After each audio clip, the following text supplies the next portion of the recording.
What do you see as tendencies within this area of computer validation? Do you see some tendencies on statistics, speaking about observations and letters, warning letters?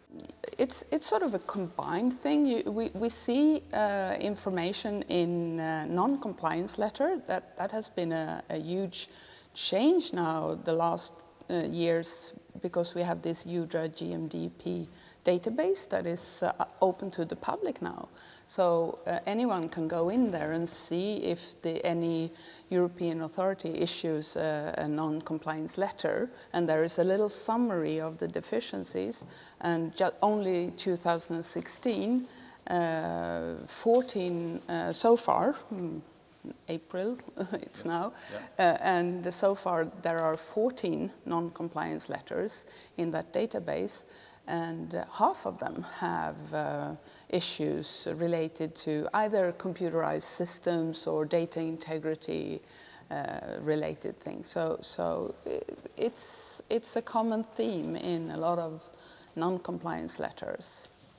And actually the EMA also published a work document, a statement about what they are going to focus on for their GMP and GDP task force or working activities, and they talked about data integrity as one part, and that related to computerized systems. So we definitely have signals that they are focusing more on this. Yeah. So, speaking about data integrity, we've seen within recent years that it's still an issue because it's hard to cope with.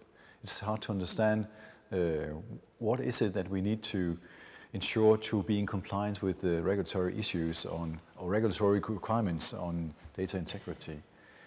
Why is that?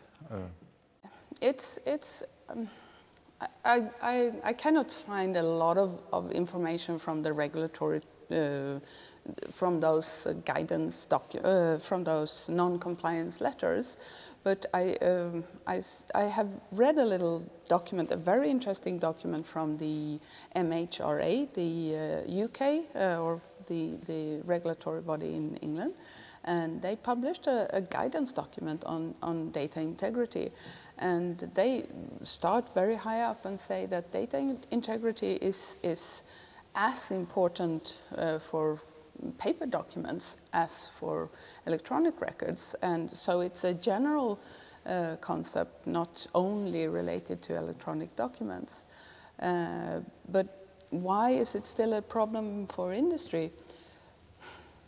You can speculate, but my guess is that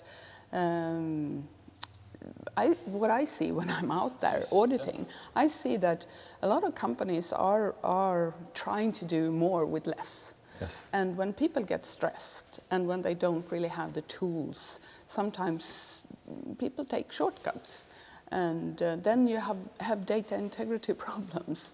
That may be one reason.